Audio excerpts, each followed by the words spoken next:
Hey everyone, I just want to give you some tips on this measurement activity.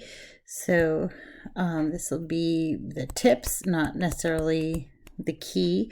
I will post a key for you to look at when you're done, but the numbers might vary a little bit because of the way you printed, or if, for example, I'm on a tablet, so I don't even have a virtual ruler on here.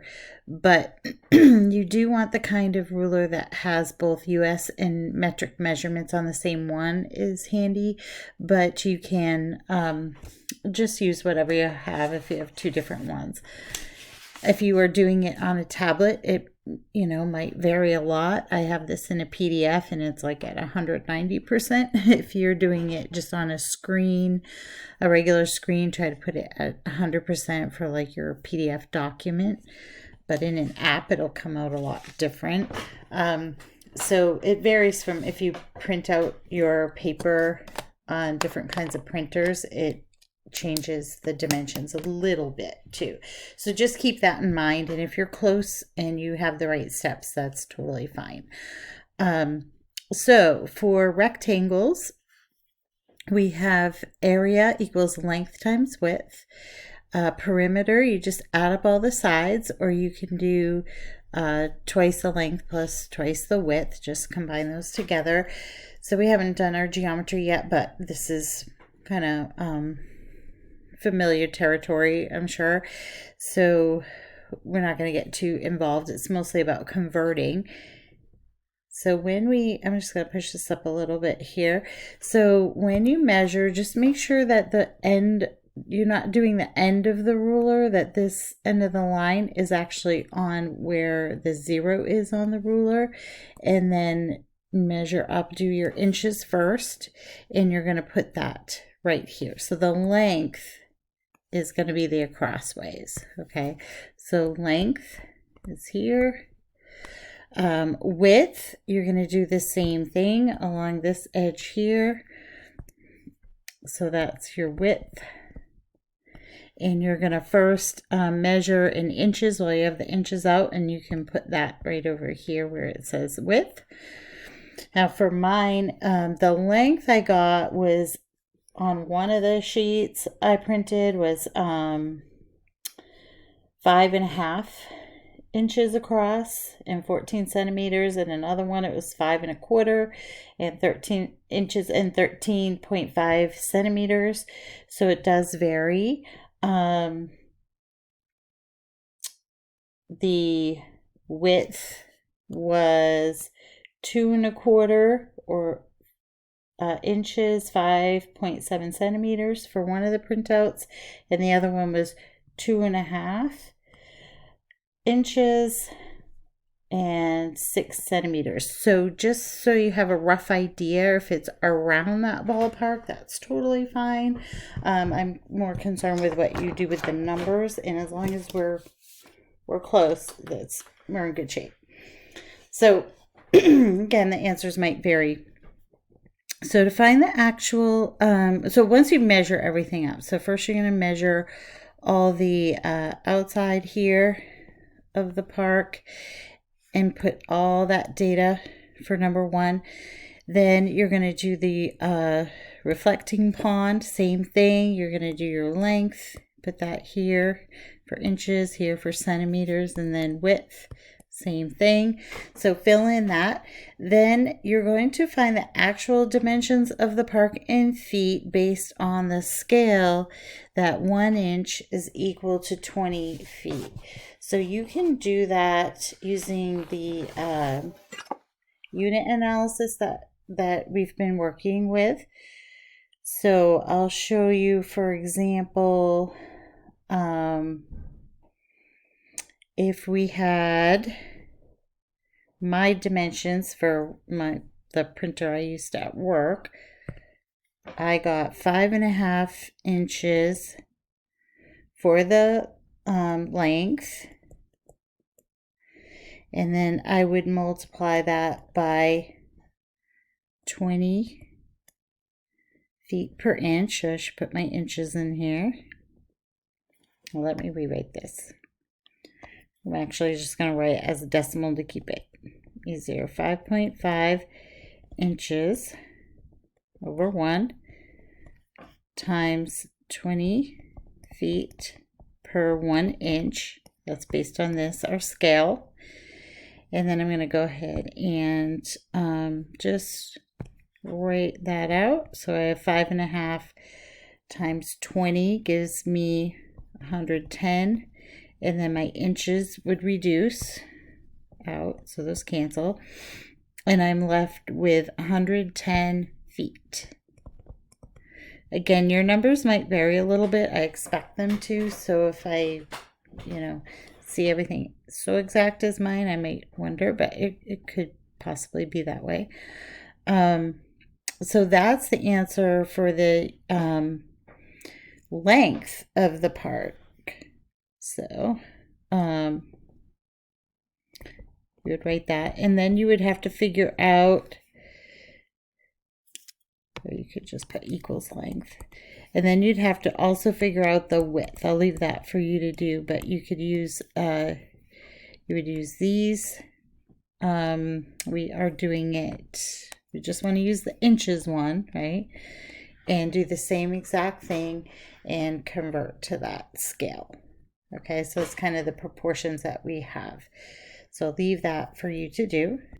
Now for part 4, what you want to do is cover the entire park with sod, but you don't want to include the pond. So you have to figure out, using your numbers from above here from part 3, how many square feet your actual surface area for just this part. Okay, we don't want to fill in anything on the pond. So you're going to figure out the area, the real area, using your values from number 3. And you're going to do area equals length times width for that.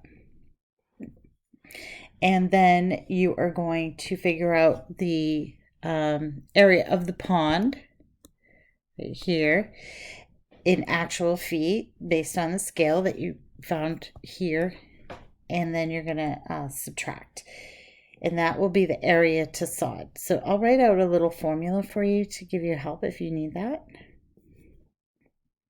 Okay, so I'm going to add one thing here to part 3. You're also going to need to find the dimensions of the pond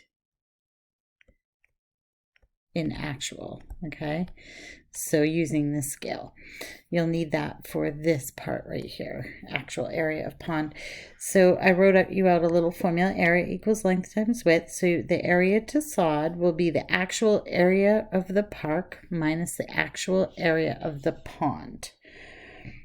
If you're stuck, just send me an email and I'll see if you're on the right track, if you don't want to get too far, and know if your numbers are correct. So this next one here, if the cost of the sod is $2.43 per square yard, how much will it cost to cover the park? So I wrote a little note to be careful how you convert that. So you're going to take your square feet of sod that you found, and you want to convert it to square yards. But remember this, I'm going to write you a hint here. Remember this, that we want to divide by 9 square feet per square yard, okay? Because if you have, so 1 square yard will actually equal 9 square feet. And we did cover that in the lessons and stuff. So take a look at that. So just be careful that you have to divide by 9, all right, before you do that. Then you're going to convert the square yards, because that's how the sod comes. Then you're going to multiply that value by the cost, okay? Now you want to put up a fence, so you're going to be looking at perimeter.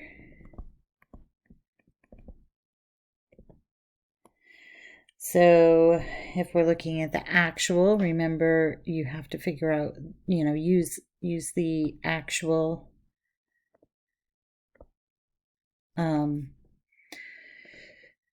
dimensions that we did in part 3 up here. Okay. Then for perimeter, you're going to use perimeter equals twice the length plus twice the width. Okay, and that will be in feet. And then you'll figure out how many feet of fencing you need. Okay, so for number 7, we're going to want to convert to meters because it asks about meters. So if you want to Google it, you can and put it in a conversion thing, or you can use this dimension here. 1 meter equals 3.28 feet. That's approximately, I rounded off. Or you can use 1 foot equals 0.3048 meters, and set that up as using unit analysis. Once you figure that out, you want to add on 10% of the blank meters. So figure out what that is, but then don't forget to add it to the original. Okay. 8, what will the fencing cost if the fencing material you want is sold for $10.25 per meter?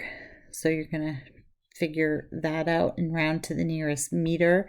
So you'd have to round up to have enough. And number 9, another company is selling similar fencing for $3.15 per linear foot. Figure out what that would come out to be and what's the better deal. But remember to round up when you do this. The same for when you have the fencing here. When you're looking at the feet, you want to round up so you have enough.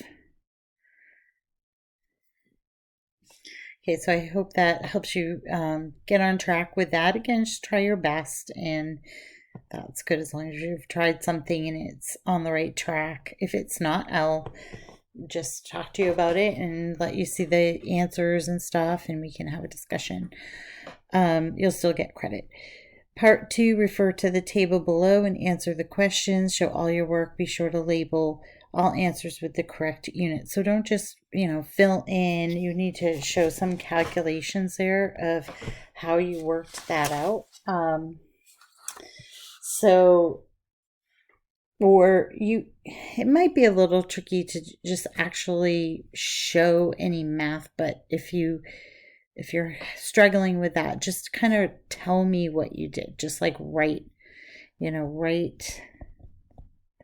how you found it.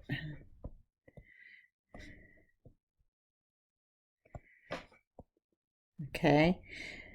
But if your hint that I have for you is get everything in the same unit. So these are already, the dosage available is already in the same units.